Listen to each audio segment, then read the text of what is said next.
We are being inspired by artist Dean Russo and his bright pop art colors and designs when we make our own tiger.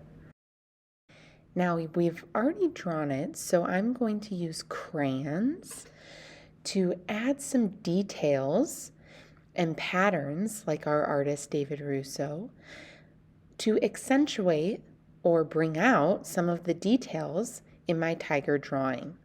I'm switching colors, spreading them out along my page, but remember symmetry. So if I add one detail on one side of my paper, I need to add it the same in the same color on the other side. We are not coloring in because we'll do that in a minute with paint, but I am just filling in some details and being loose and having fun. That's kind of the pop art style that our artist David Russo has too. Now that we've added our details, it's time to fill in some color. With washable markers, I'm using the side of my marker so I get a really thick line, and I'm going over some of my crayons, still adding symmetry, and our artist uses color in so many different ways. We want our tiger to be bright and colorful. So I'm adding a little bit of blue, now switching to a new color. Notice I'm not filling in my paper totally because in just a second we're going to turn our marker into paint. That's why your marker needs to be washable. You do want to make sure you're covering the area though and making a really thick outline using the side of your marker.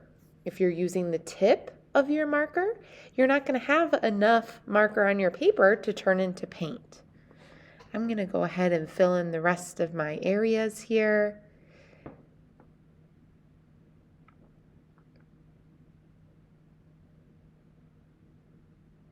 And now I'm ready for the magic.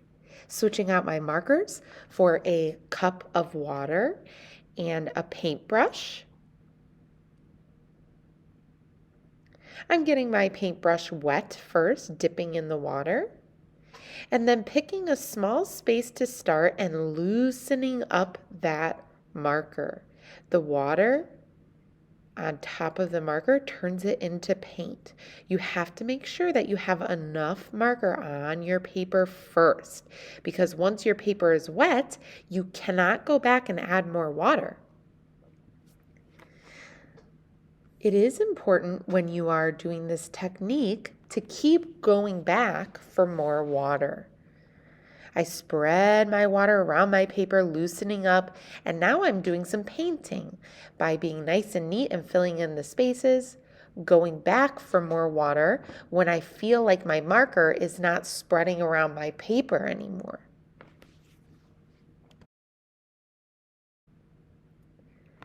As I'm painting, it's also a good idea to keep in the line of symmetry. So if I paint one side of my paper, I'm going to go and paint the other side. That way, if you have the same color on your brush, you're not really mixing all your colors together.